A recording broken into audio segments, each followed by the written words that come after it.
What's up everybody? Welcome back to this week's episode of Bonsai-U. This time around we're going to be taking a look at this spectacular juniper bonsai here. Now I know a lot of you guys are probably thinking, I've seen you do demos on junipers many times. Why are we talking about junipers again? Well, with this particular tree, I want to take you through the process of what it's like to design pads on a tree that's this far along in its development. This tree is highly refined, or at least it will be when we get done. It's got a lot of branching on it. It's been a bonsai for decades and decades, so there's a lot of branches to work with on this tree. And I want to take you through sort of my aesthetic approach to designing pads on a bonsai like this. So without further ado, I'm going to bring the camera in a little bit closer and we're going to look at the characteristics of the trunk on this tree, try to get an idea of what the front of the tree should be, what the angle should be, and then we're going to talk about actually wiring and setting those branches in place. All right, so first things first here, let's figure out what the front and the proper angle of the tree should be. Now, no matter what I'm working with, whether that be broadleaf evergreen, deciduous, or coniferous material like this, what I'm looking to do ideally is show off the features and hide the flaws. So some of the features obviously are going to be, interesting movement in the trunk, interesting striations in the deadwood, for example. If you're dealing with like a maple, for example, you're going to want to find the front that's got the nicest flare to the base, the best looking nambari. All of those characteristics we want to show off to the viewer. Now, flaws on the tree would be things like parallel lines, perpendicular lines, 90-degree angles, inverse taper, all sorts of different things. So it's not that necessarily those are always bad. Sometimes incorporating the flaws and even showing off the flaws can make the tree look more interesting. But as a general rule of thumb, I look for those particular types of flaws and I look to, again, either eliminate them or hide them. When you're dealing with broadleaf material, particularly deciduous material, it becomes very difficult to hide those flaws. You really need to correct those flaws. Obviously, those plants are going to lose their leaves in the winter and you're going to see all of those flaws. With coniferous material, on the other hand, particularly trees like this that retain their foliage all year round, we can actually manipulate the foliage into place to hide flaws.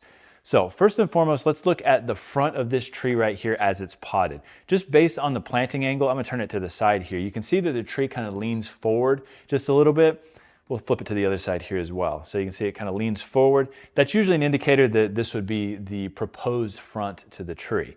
Now, if you look down here at the base, it does have a nice kind of wide base at the bottom here. It's relatively interesting. I don't know if it's necessarily the most interesting part of the tree. Now, in addition to the base of the tree, I want to move a little further up into the trunk and see if there are any features or flaws that would either cause us to want to continue to use this as the front or maybe find another front. So if we open up the center of the tree right here, you can see there is a parallel section of the trunk that runs right through the middle here. It's totally parallel to the ground. Now, obviously, we can tilt the tree one direction or another to get that slightly off from parallel, but to me, that's just a glaringly obvious problem, a glaring flaw in the middle of the tree right there. There's not a whole lot of deadwood from this side. You see mostly live vein, which is not really that interesting necessarily. Although if you look at the base of the tree, obviously the live vein you can see enter into the soil, which is ideal. I'm sure most of you guys know the reason why that's the case, why you would want to see the live vein enter the soil, and that is obviously because if you can't see it, sometimes you can hide the fact that the tree is a tanuki or a phoenix graft if you can't see the live vein from the front. So we always want to be able to see that live vein enter into the soil at the base if possible. Now let's flip the tree to the other side and see if there might be a better front to the plant. So let's rotate it around here. This is the exact opposite side of the plant here. Now I think probably in the video you guys can tell almost instantly that this seems to be maybe a more interesting option for the front. Look at the base down here. We've got crazy deadwood going on down here. There's really interesting movement through here. And actually, if we rotate it just a little bit beyond straight on, you can start to see the interesting characteristics in the live vein. As a matter of fact, you can see two live veins from this potential front here. We've got this one here, we've got this little bitty guy right here, and actually you can see a third live vein a little bit higher up on the trunk here, which is that big guy from the other side. Now, in my opinion, these characteristics down here are quite interesting. I think they're a little more interesting than the trunk on the other side or the base on the other side. But let's move a little further up into the trunk and see if that same internal parallel flaw is as obvious from this side. So if we open up the branching in this area here, you can see it's still that parallel line to there, but there's much more deadwood visible from this side, and the deadwood is much more interesting from this side than from the other side. So to me, overall, this would be a much more interesting front, I think, to show off on the tree. Now the problem is, again, that the tree was planted leaning the opposite direction. So we're gonna have to rotate this tree, put some boards underneath, and lean that apex a little bit further forward. So I'm gonna set that up so we can see exactly what that looks like, and then we'll talk about branch design from there.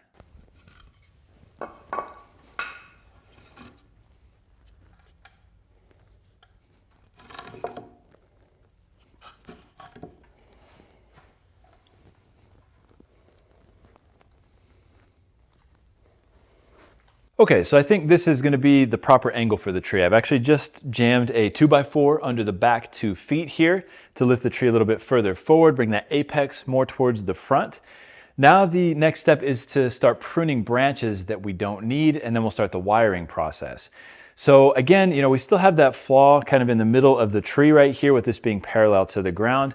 I tried leaning the tree a few different ways to see if we could get that slightly off parallel, but it ended up taking away or distracting or detracting from other portions of the tree by doing that, and the angle just didn't look right. So in this case, we're going to incorporate that flaw that's there, but we are going to try to hide it a little bit with some branching, some strategically placed branching like this guy right here.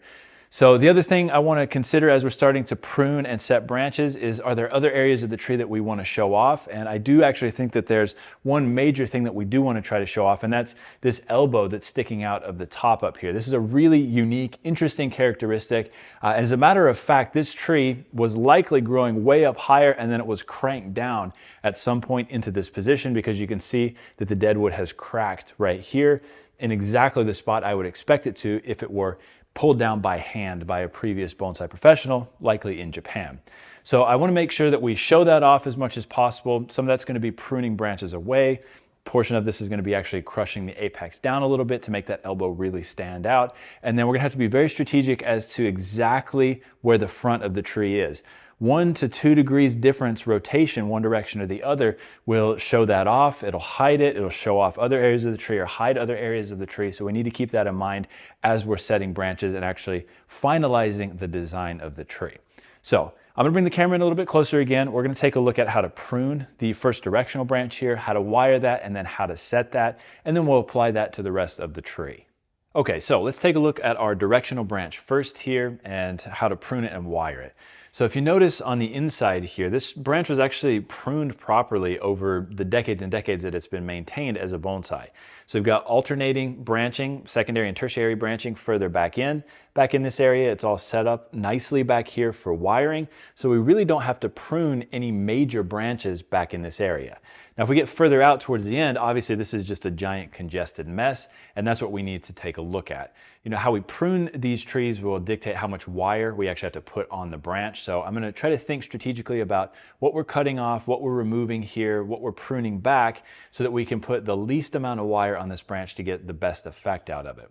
So first things first, when I'm dealing with a branch like this, I like to go through and remove all of the undersides of all of these smaller branches out here. And you can actually do this by hand. Technically, I wouldn't consider this pinching because I'm actually removing the foliage back to the hardwood shoot underneath, but this is going to give us a really nice kind of clean look. I'm not going to worry about touching the upper side of the branch quite yet. We'll worry about that once we start wiring and setting the branches, and we can prune this back into shape. But I'm looking to prune the undersides of the branch back. As I'm going through here as well, I'm taking my finger and kind of looping it underneath the branches to see if that's going to give us a nice effect when we actually put the wire on here.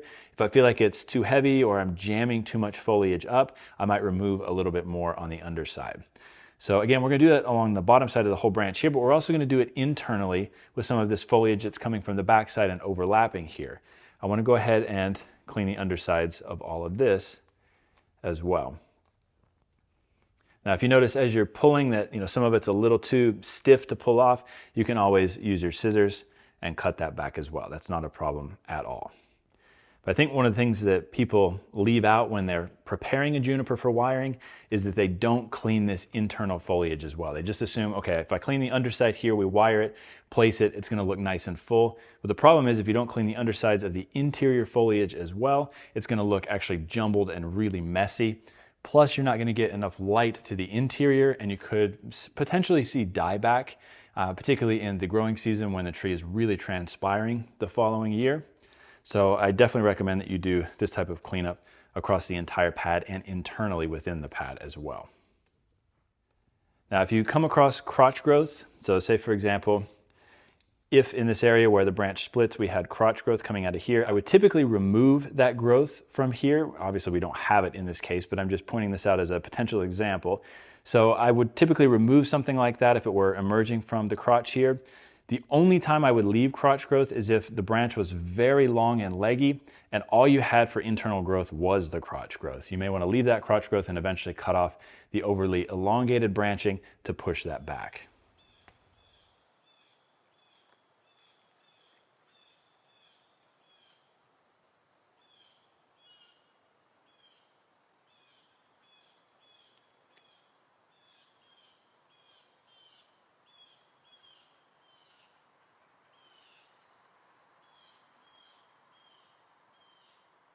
Okay, so this is what the tree should look like after it's thinned out. Now I know it probably doesn't look much different from before we started pruning on it, but there's so much foliage on this plant that removing tons of it still makes it look like it's very full. So I actually probably cut off, I'd say a good 15% of the foliage, maybe even 20% of the foliage, but again, it still looks super full because it's such a heavy foliage and there's so many branches on the tree. Now, the next step here is to actually go through and remove some of the larger branches that I don't think we need in the design. Now, you might be asking yourself, why did you spend all that time thinning out branches that you're going to be cutting off anyway? Well, with a plant like this, when you've got the tree so far along in its refinement, every branch really matters when you're thinking about actually placing it and putting it in a position where it's going to be ready for exhibition. I want to have more branches available to me than less.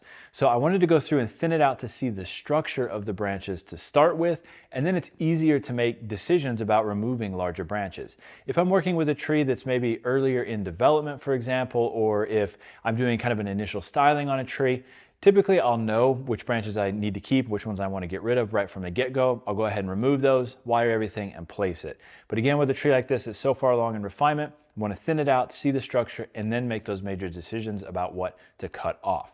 So for starters here, let's take a look at this section of the tree, kind of this first row of branches or level of branches through here, and decide what we want to cut off. So again, as I mentioned before, this is going to be our directional branch on the right side of the tree. I want this branch to be the lowest branch on the tree. I want it to be the fullest and heaviest and largest branch on the tree. And I want it to be on a different plane than everything on the left side of the plant over here. And I want that to be the case so it indicates that the tree is actually moving to the right. Now, to counterbalance this and offset this, we need to make sure that the foliage on the left side of the tree is a little bit smaller, closer, tighter to the trunk, maybe a little bit higher as well than this branch here, so that your eye really is drawn in the direction of this rightward moving directional branch. So as you can see here, all of this is on basically one horizontal plane at this point. Now, my first inclination was to just go ahead and eliminate this whole branch over here, and that really gives us a nice kind of asymmetrical look to the tree. Well, the problem is the live vein that's feeding this branch is incredibly important, and it's the live vein that actually starts down here at the base, this one right in the front here, runs all the way up the tree, actually comes up and around out onto the elbow out here, back down on itself, and then it feeds this branch right here. As a matter of fact, it's feeding this branch and the one just above it right here. If I were to come through and cut off all of this foliage right here, that is a good, I would say, this foliage and this foliage right here, this is all that's attached to that live vein. If I cut just this lower branch off right here, that's taking off a good 60 to 70% of the foliage that's attached to that live vein. And we might run the risk of actually killing that entire live vein all the way down to the base of the tree and subsequently killing this branch off, which means, we would lose that really interesting elbow sort of live vein up at the top there. So in order to keep that alive, to make sure that it stays healthy and that it doesn't die off, we need to actually keep a decent amount of foliage down here. So again, I've thinned this out tremendously. As a matter of fact, I actually thinned this out a little heavier than I did other portions of the tree to see if we could keep a majority of that foliage, but it still feels too heavy.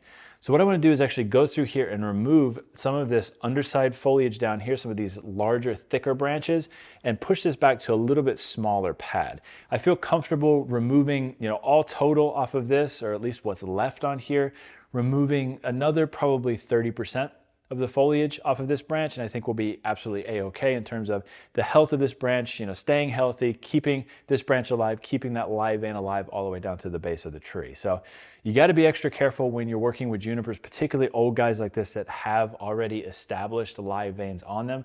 whatever foliage is attached to that live vein, you've got to be extra careful not to cut too much of that off to kill that live vein off. So just keep that in mind. It's very important to trace that live vein either back from the branches or from the roots of the tree up to the foliage. So let's bring the camera in closer and we'll take a look at exactly what we're going to cut off here. Okay, so I want you guys to take a look here. We've got a lot going on in this area, but let's start with the lowest branch on here first. So if I raise all of this foliage up, you can see we actually have one branch that's attached on the underside down here. That's this guy that's coming all the way out to the side. This obviously we can get rid of. That's the lowest branch on here. It's adding a lot to the weight of this branch as well, and where it emanates off of our main primary branch here is a little bit strange coming off the underside. So we can go ahead and remove that. Now, all of these branches that I'm going to cut off, I'm going to leave a stub to create a small gin. I just think it looks a little bit more natural. You know, it's a little bit long for now, but we'll make it a nice kind of small gin a little bit further back once we cut the remaining foliage off here. All right, now out of what we've got left here, I'm going to open this up a little bit as well so you can see in here. We've got the first bifurcation is actually up here. So it's this branch that splits. We've got this one that splits just a little bit further down on our primary branch there, so we're definitely going to keep both of those. We can't just cut all of this off though and use this. That's not enough foliage to keep this alive. So let's come out to the next bifurcation here. That'd be this guy and this guy. So that's giving us a little bit more foliage out here to work with. If we were to keep that, it looks decent, but it's still not enough, I think, to keep it healthy. So let's come one step further out here. This is the next bifurcation down in this area. I actually think what we could do here is incorporate this piece of foliage down here, this branch, into the foliage above. We can keep all of this right here and eliminate what we have below it. That's going to end up taking off, including that first branch that we took off of there, I guess about 35% of the foliage, maybe 40%, so a little bit more than I initially thought we would take off, but I still think that this is going to be enough left over to keep this branch nice and healthy. So again, we're going to leave a long stub on here, actually several stubs on here to turn into a gin. And again, we may shorten this back later to make it more interesting, but for right now I want to leave it nice and long. Okay, so let's move more towards the middle of the tree and look at what we can take off. Now, I mentioned earlier, of course, that we're looking to kind of hide this flaw, you know, this kind of parallel line in the middle of the tree here. Well, of course, all of this foliage that we have right here does that, but it's a little bit too full in my opinion. We're going to be thinning out the apex quite a bit more as well and crushing that down or dropping it down significantly, which means we're going to be able to drop foliage in the middle further down as well. So it's not really that necessary to have so much foliage right here in the middle. We can actually drop branches from above down to fill space. We can bring this in a little bit further here. So I don't actually think that we need this giant branch coming across the front of the trunk right here. Yes, it does block that area right now, but we have other things that we can replace it with. Another thing to consider too is that this branch is just very strange. It's got this kind of weird loop-de-loop look to it. It was probably good when it was a little bit smaller and pushed further in towards the interior of the tree. It probably looked nice at that point, but this is true with all trees you're going to work with. They elongate over time, so you're going to have to eliminate branches that have become too long and leggy. It's just part of the process of keeping these trees nice and compact and generally the same size in perpetuity. So I think what we're going to do here is actually remove this branch, and again, we're going to leave a little bit of a gin right here.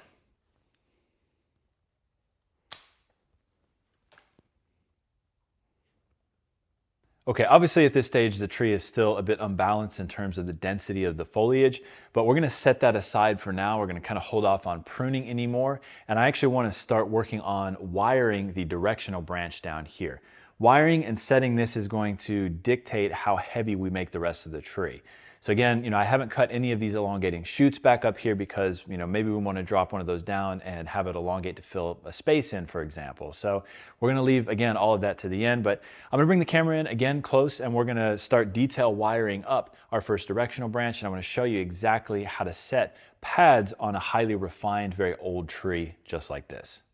Okay, so I've gone ahead and wired out the first branch here, but what I did is I left the tips undone. So I haven't actually taken the wire out to the very ends. Just wiring up a branch like this, the kind of basic structure back in here, it's pretty straightforward as to how to apply that wire. But once we get out to the very tips of the branches here, to that final tuft of foliage, how should we be ending the wire? So that's what I want to show you guys here. This is going to give you a better idea as to how to actually set the branches once you get that wire wrapped around the tips. It makes a world of difference how we actually end this wire at the end of the branches. So if you notice here, we've got a tuft of foliage right here. We've got the new terminal shoot that's emerging out of the top of this. So if we allow these long terminal shoots to continue to elongate over the course of the growing season, they're going to get stronger and stronger, and this stuff down below here is going to get weaker over time. So what I actually want to do is use this wire to loop and catch some of this weaker foliage, lift it up, and then we're going to remove the terminal shoot that's coming up off the top. So this wire right here is a size 16. It's a little bit heavy for so far out on the end of the branch, but that's just how it worked out in this case.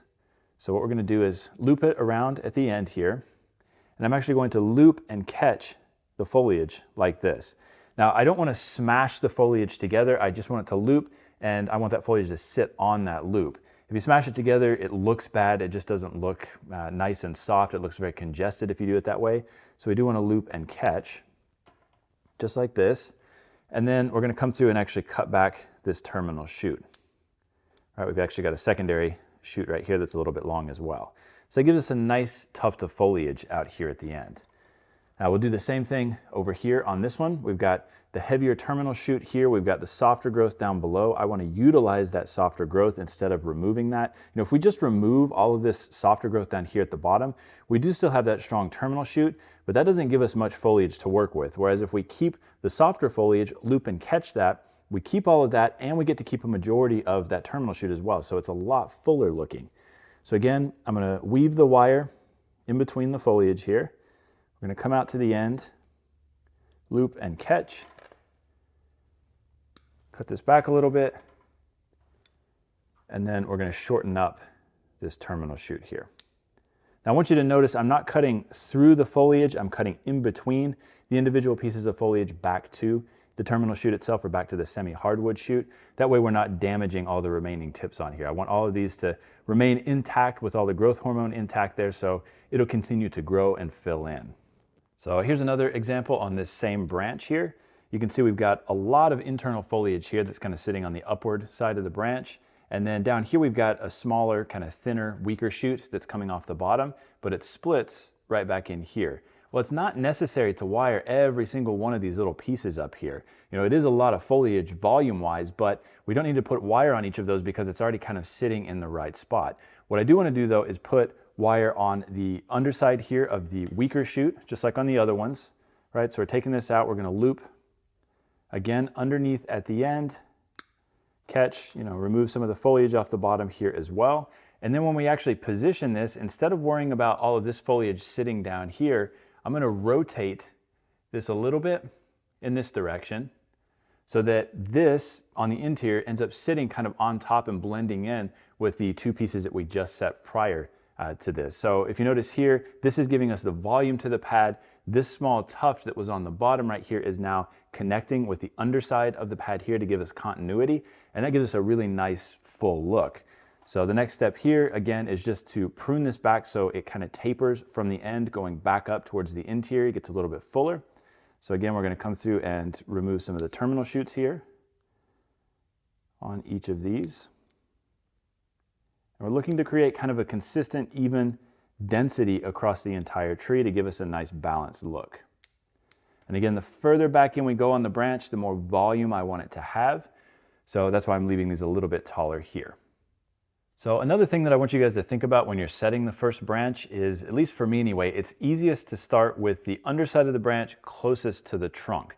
So that's why I set this first tuft to start with here, and then I'm working my way out and around towards the exterior. For the first directional branch, I just find it much easier to get a good position for the branch if I start with that first interior tuft and then work my way around the back. So I'm going to continue this pad around here. We're going to continue the same process of taking the wire out, looping it around the end of the branch here, catching that foliage, cutting it, cleaning it, and then positioning it here. So I want you guys to kind of follow along and watch how the pad kind of transforms into a very voluminous but also highly refined looking pad in a very short amount of time, just with the proper pruning and positioning of the branches.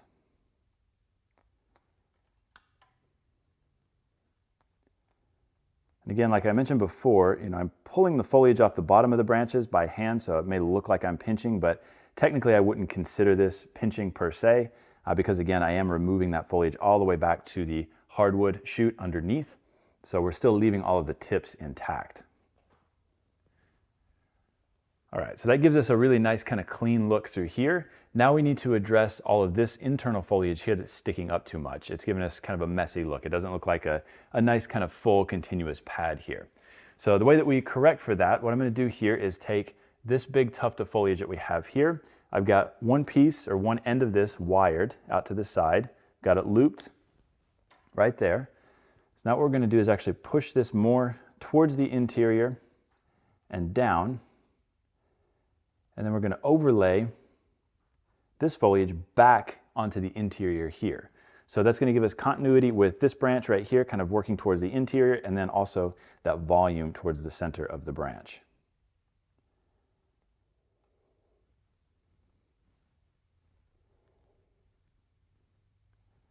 All right, so we've laid that to the interior. Now, of course, this feels way too heavy right now relative to the underside of the branch, so we do need to thin that out a little bit. So I am going to go through here and again, cut some of these elongating terminal shoots back to the proper length.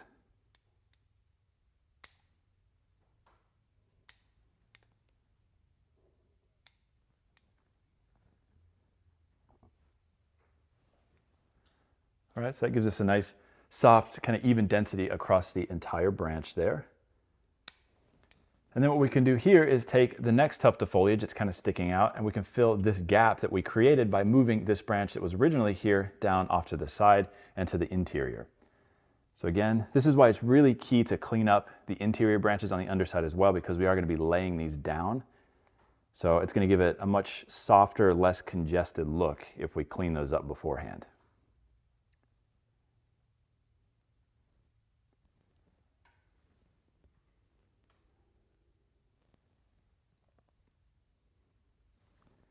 Okay, so just like that, and then again, we're going to shorten the terminal shoots on both of these just a little bit. All right, now you'll notice over here, we still have these two tufts of foliage here that are kind of sticking out of the pad as well. These are the terminal shoots that were coming out of the top of, or are coming out of the top of our lateral branches down here that we've already set. So again, these, we're just going to cut those back actually relatively heavily here. Right, and that gives us a really nice top to this pad. Now the last step here with this pad is that we've got a couple more internal branches back up in here. So again, I'm going to lay those guys down and forward to fill this gap here where this branch was originally that we dropped down. Now we've got a gap there. So we'll take this foliage, again, we'll sort of whip it around a little bit.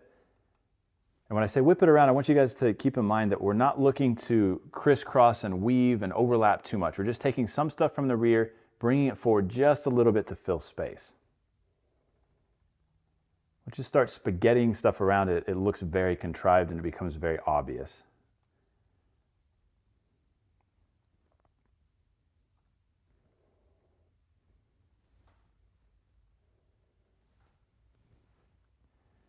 All right, so basically like that. And again, if any areas feel a little bit heavy, which to me, this area feels slightly heavy, we can cut back the terminal shoot. So that's kind of just a simple basic setup for building a branch. Now again, the density that we're trying to create here, I want it to be even across the entire tree. So when we start setting pads in different areas further up on the plant, they need to have the same density as this branch down here. I don't want super full branches up top and really sparse thin branches down below, or vice versa. We need that foliar density to be even across the tree to help balance the energy across the plant as well.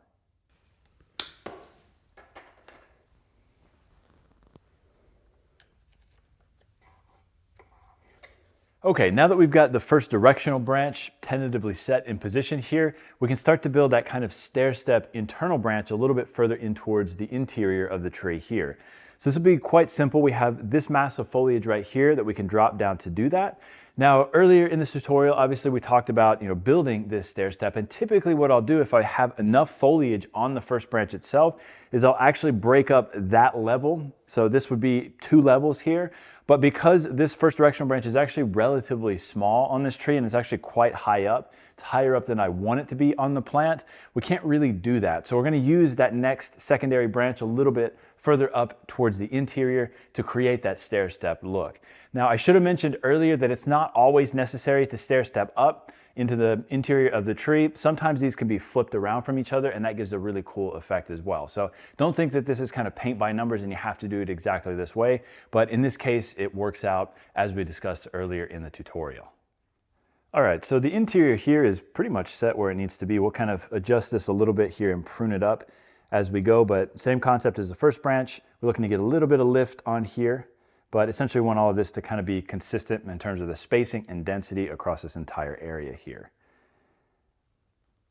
Now what we'll do is drop some of this growth down over here and get a little bit of an overlap over our first directional branch here, but we have to be careful that this branch doesn't either stick beyond this branch or align perfectly vertically through here. I do want it to be a little bit further towards the interior, so again, it kind of has that stair step appearance to it. So what we'll have to do to make that happen is a little bit of spaghetti and overlap here to push the length of this branch back to make it fit exactly where I want it to go.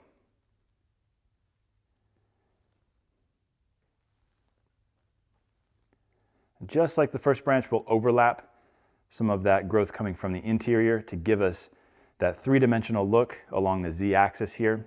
So this branch here looks just as full as the first directional branch down below.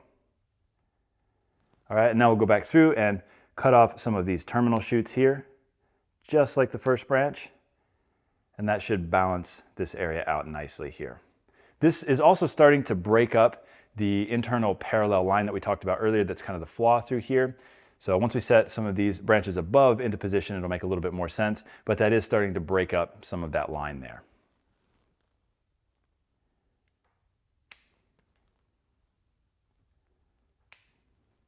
Okay, so from this zoomed out position here, you can see that we now have that stair-stepped appearance here, and I've connected this around the side with some of the foliage from the back here, so it's got some continuity from front to back. Now, the next branch I want to set up here is this counterbalance branch on the left side of the tree. Now, just like we talked about earlier, we want everything on the left side of the tree to be on a different horizontal plane than everything on the right side of the tree. So we have a few options with this branch. We could lift it way up and make it higher than this branch, so kind of up in this area here, or we could drop it down in between these two, or we could really sag it down below the lowest branch. I think in the case of this tree, just the natural kind of position that this branch falls into, where it sits right now, and then also where the deadwood is located here, on the left side of the tree, all of these kind of cool features here, I think it's going to make the most sense to set it between these two branches on that horizontal plane. So it'll be a very subtle difference from the left side to the right side, but there will be a difference there. So always keep that in mind. Everything needs to be on a different horizontal plane and also end on a different vertical plane. So just to clarify that point, we wouldn't want a branch like this to end at the same point as the lower branch below it. This one's pushed in a little bit further towards the interior, so again, it doesn't end on the same vertical plane here. So again, always keep that in mind when you're setting branches on any tree that you're working with.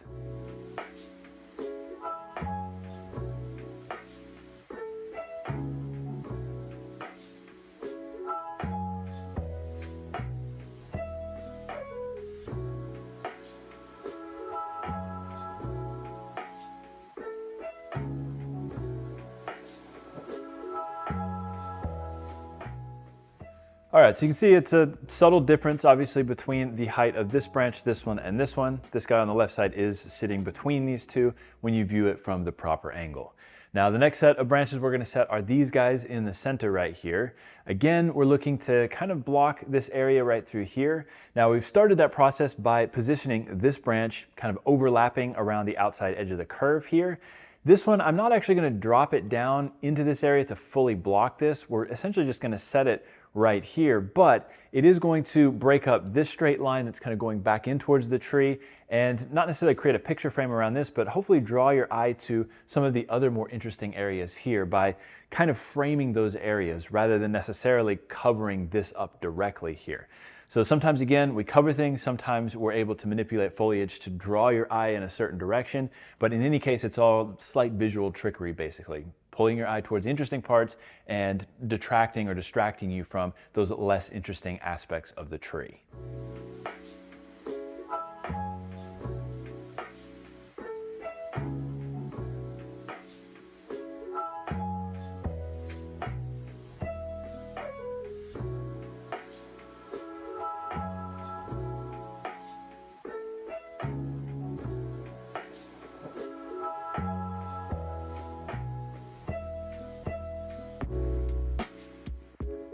Okay, so I went ahead and wired the next section of the front of the tree, which was this area right here, and I set it up in a way to make a picture frame around another interesting piece of deadwood, which is this kind of curved piece right in the middle of the tree here. So when I set this branch here and when I move further up towards the top of the tree, the size of the pad, the actual horizontal plane that the pad consists of, I end up breaking that up more and more. So those pads are smaller and smaller as we get closer to the apex. And then again, just like the lower branches down here where we're sort of building a full kind of rounded look on the Z-axis there, we'll do the same thing with the apex. So in other words, the apex will be nice and full and rounded, but it will have smaller pads broken up within the interior. And this is what's going to give us a nice kind of consistent look with the lower portion of the tree without creating a helmet look. But I wanted you guys to take a look at this right here and see exactly how many pads I've broken this into. It's actually 3 separate pads, but they all kind of blend together into one along that Z-axis on the top. So volume-wise, they look like one concise, consistent pad, but they are in fact 3 separate layers built into one sort of general foliar mass.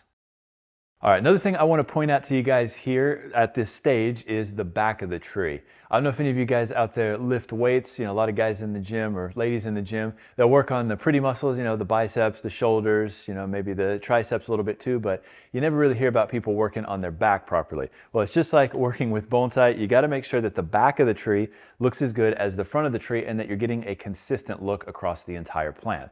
So as you can see here, the lower the pad, the fuller it is, the higher we move up on the tree, the more broken up that pad becomes. And when we view this tree from the front view here and from the proper angle, you should be able to see all of those pads in the back, but you should see the negative space that you desire as well. So at the end of this episode, I'm going to do some close-up shots of the tree and show you exactly where those back branches are sitting when you view the tree from the proper angle at the front. You don't want to see too much of the underside of the branch kind of drooping down. You don't want to see it lifted too much. It needs to be in the right position, and it needs to create that depth and that stoppage of your eye going too far beyond the back of the tree. All right, so this brings us to the most difficult part of the tree, and that is the apex. I'm sure if any of you guys out there have tried to build or design a rounded apex with a tree like this, you'll know exactly what I'm talking about. It is very difficult to do.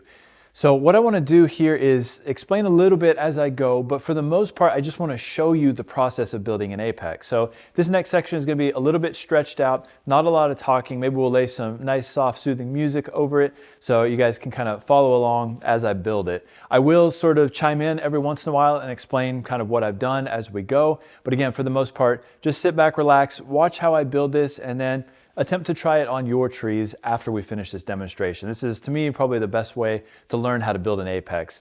Watch, rinse, and repeat, essentially. So without further ado, I'm going to bring the camera in a little closer and show you how I build a rounded apex on an old, well-developed tree like this. All right, so I've gone ahead and wired everything up here at the top. I find doing that first makes it a lot easier. As you're setting the apex, you don't have to go in and fix, whatever cowlick is sticking up that you didn't wire to begin with. So I've already applied wire to everything here. I've also set a couple of branches a little further up in the tree. This, to me, this area from about here up is where we're going to start building the apex. So this is basically the bottom layer of the apex here. Now, like I said before, we're going to be breaking this up as we get further up into the apex into smaller and smaller pads. but all together it's going to fill out into one rounded top. So I'm going to start on the right side of the tree here, build the next layer here, and then we're going to work our way into the apex. I want you to notice as I go along here too that I'm trying to crush or drop the apex down as much as possible. That's to give the tree a weightier, heavier look, and that's also to make this elbow sort of feature on the left side of the tree really stick out that much more.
Something here I want you to notice, we're not making a line that runs all the way across on the same horizontal plane. I've lifted this up just slightly higher than this, and that's a theme we're going to repeat as we work our way further up towards the top.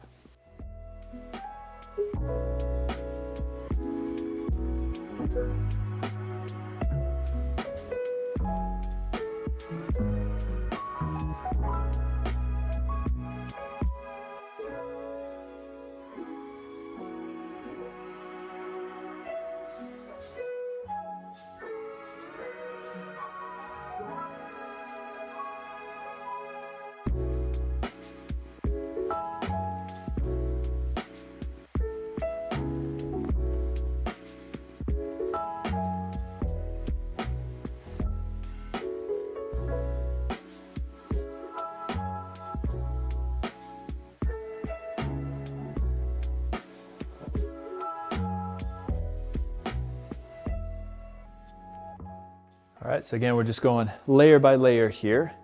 And I'm working again on the right side of the tree to start with here and kind of working my way around towards the front. As we get further up into the apex, we'll be able to twist and manipulate things, maybe fold things from the back over the front. A little bit more kind of spaghetti type work than I would do with the lower branches on the tree, but that's absolutely a-okay. And we may even end up with a little bit of a bald spot in the back, but again, that's not a problem either. As long as we do it in a strategic way, over time we can fill that bald space back in. But any of these branches that are sticking out too far here, if they're way too long, maybe we'll cut them off even though they've already been wired, or we can snake them back in to shrink the length of those so they fit in the right proper position.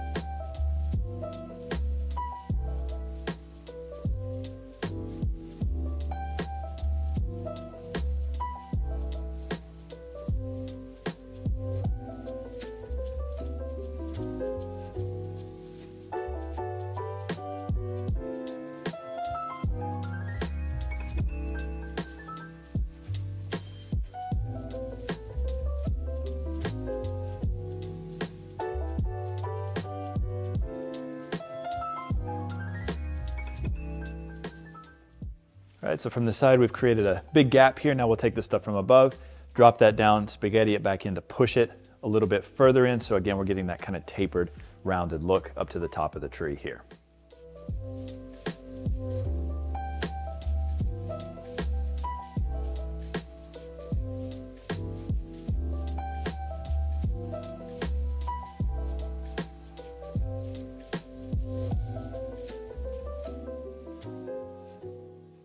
Now, one thing I should have mentioned earlier is that you can take juniper foliage and flip it 180 degrees.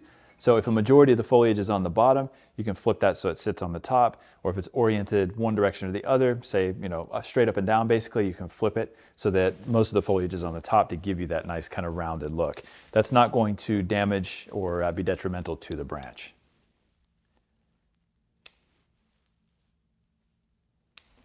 Okay, now that we've got this kind of tentatively set here, let's work around to the left side of the tree and repeat that same process over here.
Right, so you can still see there's a lot of really heavy areas up in this portion of the tree here.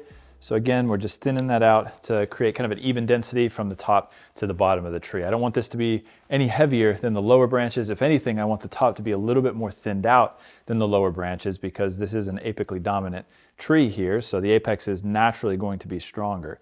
So the less foliage we have at the top, the more we have at the bottom, the better energy balance we can create within the tree. Now, one thing you'll notice at the top here too is that I'm starting to spin the branches as we get further up. So I'm not just dropping them straight down and then laying stuff from the back. This branch here that was too far out towards the front, I pushed it off to the side. That now leaves a big gap here so we can take these branches and fill that space in. This allows us to take branches that are extra long up here and actually snake them around and get them into that sort of compact rounded formation.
So my tendency is to leave the back unstyled for the most part to begin with here and focus mostly on the tree from the front.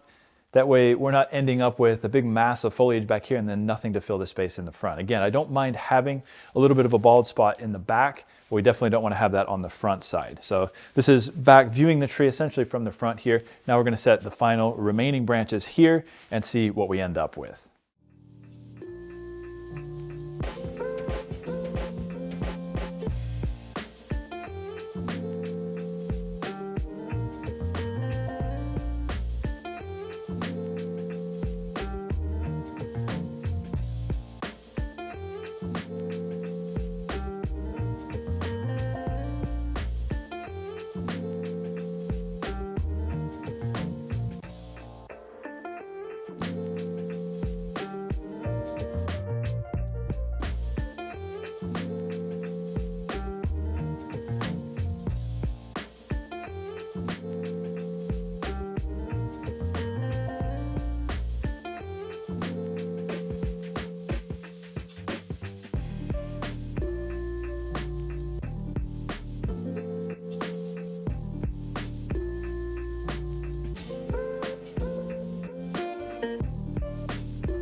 All right, so we're slowly getting there. We've just got this last little tuft of foliage here to set. And then I'm gonna go back through and kind of refine some of the foliage that we've already set through here, prune up the undersides a little bit more, and then prune back any elongating tips that are sticking out beyond the desired profile of the apex. But I do want you guys to notice just how much we've compressed the apex down, just how much I'm actually spinning things around as we go. But again, looking to build a consistent density across the entire top. So let's set the final few branches here. I'll refine it, and then we'll do a little bit of a final talk here.